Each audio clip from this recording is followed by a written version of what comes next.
Hindi ko pa sure kung ano na ako. Eligible ako mamaya for operation. Guys, parang hindi ko kaya mag-vlog ngayon.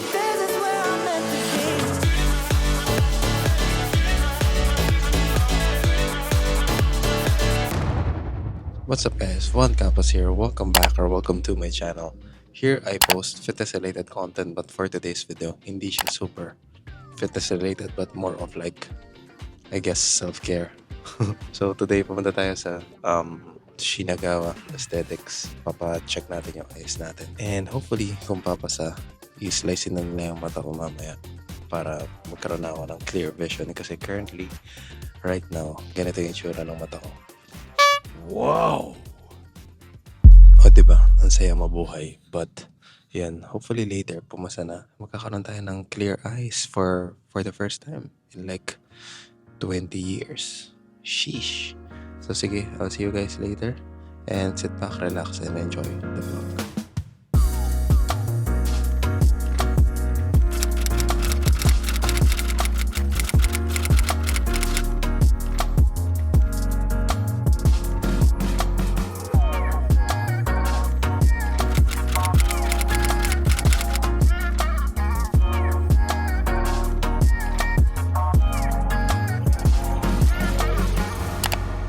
Okay guys, so may pinatak sa mata ko.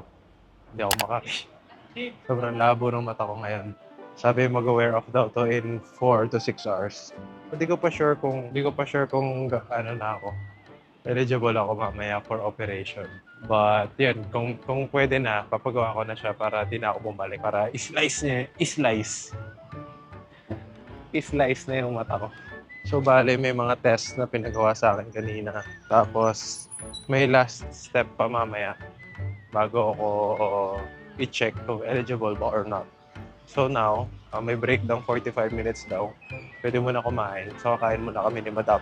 Guys, parang hindi ko kaya mag-vlog ngayon. Yung labo ng mata ko. So, babalik ako na lang kayo mamaya. Okay? Kaya lang ako. Okay guys, ano lang, update. So yes, pasado na ako sa screening.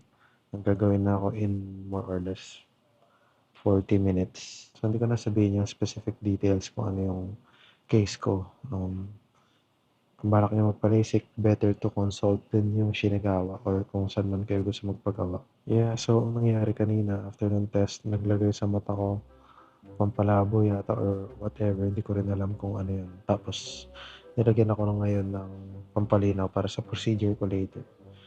So, yun lang yung nangyari so far. Yeah. Goodbye glasses. Annyeong.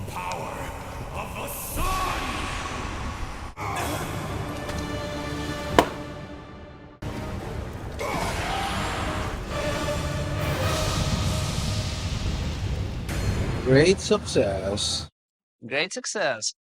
Wala pa akong makita guys. So, bilis na ng procedure. Medyo pangag pa ako ngayon and hindi ko matilat yung mata ko.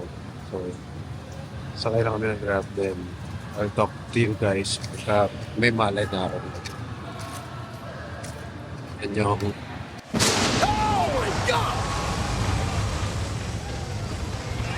Oh my God! The dead has risen! Hello, it's currently the next day. Babalik ako ngayon sa clinic to check up. Pero nangyari kagabi, nag-pass out lang ako after kong kumain and round the clock na paglagay ng gamot. But anyway yun, parang so far okay naman yung vision ko I guess. Nababasa ko na yung nasa maliit kong camera. Yes! Dati hindi ko yung nakikita pag wala akong salamin. But hindi pa naman siya super linaw. Sabi rin naman ng doctor, parang meron pang time to heal. So pag nag-heal na siya completely, doon na siya parang magiging crystal clear. Hindi ko pala katabi si Ringo matulog, kaya sad siya ngayon. Ringo, di ba sad ka? Sad ka? Di tayo tabi? Ay, kawawa naman. Yo! Oy, Thank you very much! oy. Ano pa? Ito may bagong camera. Kaya nga, ang ganda nga eh. Ang ganda. Payat ka dito Ay. Sakit na ng mata ko. Hindi, ano yan? Magkano kadami nakayod, Brad? Hiniwa, tas binalik Ay, lang. Hiniwa.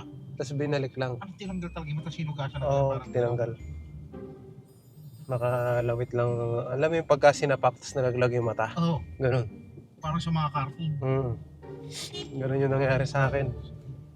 Ginawa sa akin, tinanggal. Yung para kay Bugs Bunny. Oo, yung gano'n, yung lumulungan gano'n. Oo, ganun. Uy, Pag naku nakakita ka naman ng sa magandang chicks. akin. Malinaw na tayo, parang may zoom na yung mata mo. Medyo malabo pa. Kita ko na yung ano eh, sa may Blumentritt. Putang lang, gano'ng kalayo! Hindi mo, alis. Ganong kalinaw, boy. Siya nagawa. Pero di nga ako eh, Jun. Hindi naman masakit eh. Sakit yung brad. Hinugot na gano'n oh. Kaya nga Ganun yung tunog eh. nasa napa-anesthesia. Oh, hindi ako nagpalagay kasi ganun ako katapang. Oh, Ganun katapang, ako naka-invento ng tapak. Ikaw rin ba?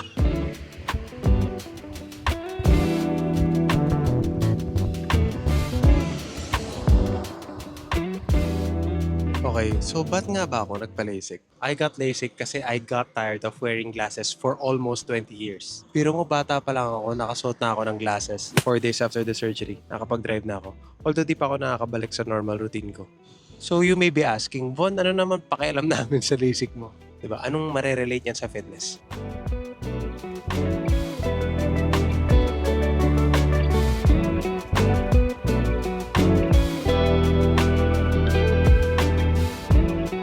So let me tell you, ba't ko siya ginawa ng video. Minsan kasi there are instances sa lives natin na parang kailangan mo na mag-take ng backseat yung fitness. For my case, pinlano ko talaga siya. Noong una ayoko talaga magpagawa kasi alam kong mahirapan na naman ako makabalik, di ba? Matagal na naman ako di makakapagbuhat. But, yun nga, it's a small price to pay para sa bigger picture na goal ko talaga. Which is, gusto ko na luminaw yung mata ko. So yun lang, yun yung parang kung may key takeaway kayo sa video na to, that's it. Na parang sometimes meron talagang mangyayari sa lives natin na kailangan muna natin i-prioritize. And that's not a bad thing. Looking at the bigger picture naman in the future, na talagang, let's say for my case, magkakaroon ako ng better quality sa life ko. Kasi makakita na ako na hindi na ako bulag. Hindi na sobrang labo ng mata ko na parang every time na wala akong salamin, may hilo. With that being said, discuss naman natin paano nyo ipaplano yung mga planned breaks nyo sa gym. So for me, alam ko na months coming in na gusto ko na magpa-LASIK at this time. Then, what I did was, pinlano ko talaga yung training ko na magkakaroon ako ng deload ng ganitong panahon. So, yun yung ginawa ko. Parang pinlano ko talaga siya. Sinabihan ko yung coach ko na, Coach, ganitong week ako sa 2024 na magpapagawa ng mata and iplano natin. So, isa yan sa mga pwede nyo maging takeaway sa video na to na iplano nyo yung break dun sa lifting schedule nyo. Kung ganun talaga kayo ka-invested dito, like myself. O ganun ako ka-invested sa kanya, kaya ganun din dapat yung maging effort level ko. Siyempre, kanya-kanya naman tayo, but yun nga, yun yung sa case ko na parang pwede ko may share sa inyo na kung meron talaga kayong planned break or meron kayong kailangan gawin na magti-take muna ng backseat yung fitness nyo, yung bodybuilding, di ba? Iplano nyo siya para hindi kayo mahirapan mag-adjust din na parang hindi nyo alam yung gagawin ninyo.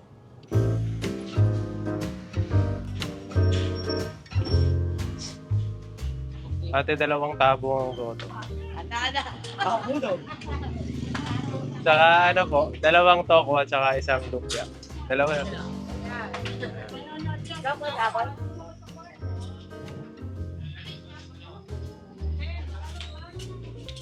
Guys, to celebrate my new vision, umuwi kami ng Nueva Ecija and kakain kami ng lugaw na pinakamasarap. Pupuntahan niyo to kung nadaan kayo dito sa Natividad yata, sa Cabiao, Nueva Ecija. So, ang technique dito is, di ba, goto. Lagyan mo ng onting suka. Promise, yung ibang tao, parang sabi, goto, tapos may suka.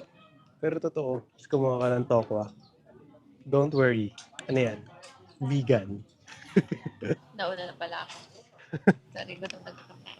Yung kasama ko, ano eh, parang di pinapakain eh. Lasang childhood. Perfect bite, sabi ni Ninong Ray. Ayan. Meron, ay shit, tumulo.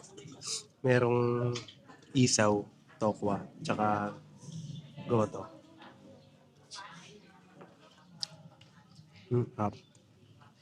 Sarap ba? Oo.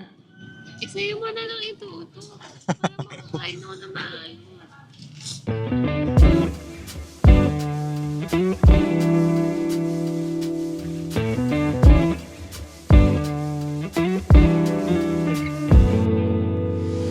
Galing kami ng FICA kanina, di ba? Nakarating na ako ulit dito sa Makati.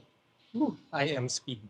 Meron tayong follow-up check-up. Dapat yung check-up ko 1 week talaga. Pero pinamove ko sana ng weekends. Dapat tomorrow, pero puno daw. So dito ako nilagay 5 days after ng surgery.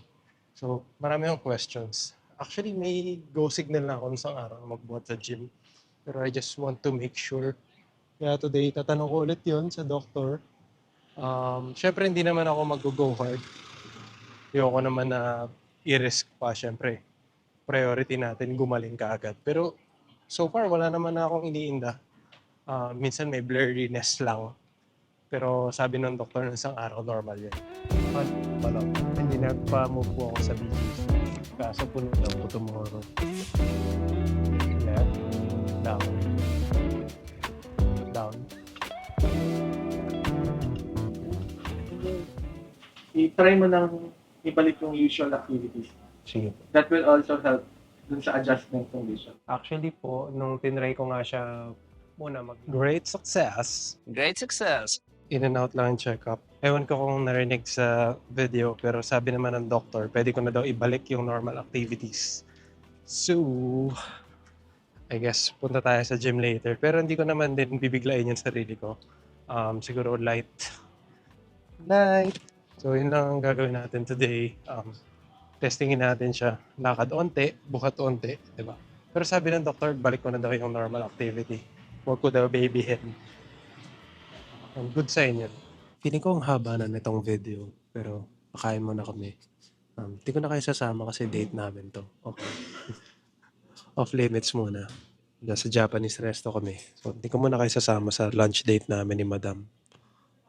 See you na lang later sa susunod na clip. Mamaalam ka.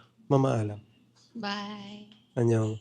Alright guys, just arrived sa gym. Gagawin natin today is modified full body. May go signal na naman ako sa doctor na ibalik na yung normal routine ko. But since deload tayo, and medyo on the conservative side tayo, hindi ko masyadong bibiglayin yung katawan ko today. So, onting quad, shoulders, and arms. And as always, sama ko kayo sa buong workout. And tatry ko magsalita in between sets. So, yun lang. Gusto ko lang maging maingat. And, yeah. So, ayun pala. Hindi ko kayo na-invite kanina. Like nyo yung video, guys. Hindi ko nadadamihan yung ebas ko dito. Basta i-like nyo yung video. And, click nyo yun sa baba. Tapos subscribe. Diba? Gusto ko na maka 10K, guys. Grabe. Ilang taon ko na itong ginagawa. Paabutin nyo naman akong 10K, please. Share nyo naman. Nang yan. Alright. First exercise natin is itong leg extensions. Pero gagawin natin siya na todo recline tayo. So, pinakamababang option sa pad. Tapos, normal lang. Tapos, slow and controlled.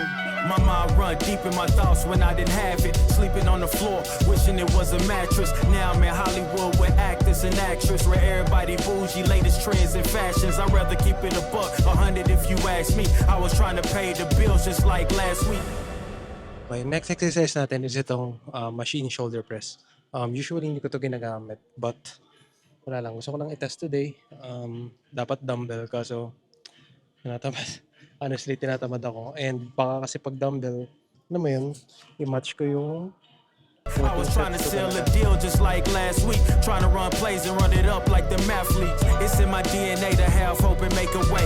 Good energy will hit that MJ fade away. Miss me with the hate and now, bruh, not today. Stayed in my lane, didn't complain. This was meant for me. Whatever come my way, this was meant for me. Trying to share my story, this is history. Next exercise natin is itong face pulse. I like using the daisy chains kasi pag yung rope sobrang bitin. Then nilalagay ko siya sa pinakataas na setting tapos ako umuupo ako sa lapag. That way, na-maximize ko talaga yung stretch. So inahawakan ko tong mga carabiners or ilulup ko yung kamay ko sa loob ng daisy chains. Panoorin niyo yung powers ng bago kong camera, guys. Oh, di ba? Panis. So, ang common na nakikita ko sa mga tao, hinihila lang nila ganyan. So, make sure naka-flare out yung elbows nyo. Para sa rear delts talaga yung focus. So, contract slowly, full stretch, Nice one. Nice one, Von. Ang galing mo dun. Not bad. 1 week na pahinga. Tapos, medyo napakain. Teka, next set. Gago ka. Ang gaan.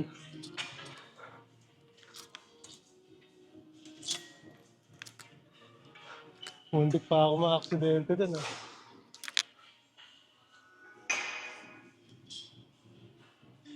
Next exercise natin guys, gine-gatekeep ko to talaga. So ito yung daisy chain na Y raises. Nakita nyo na yung variation nito sa bench before pero lateral siya eh. Ito Y raises. Mas gusto ko siya kasi mas deep yung contraction and mas deep din yung stretch. So gine-gatekeep ko siya guys. I-share ko lang dito kung umabot ka sa video na to, a little nugget na pwede mo sundan.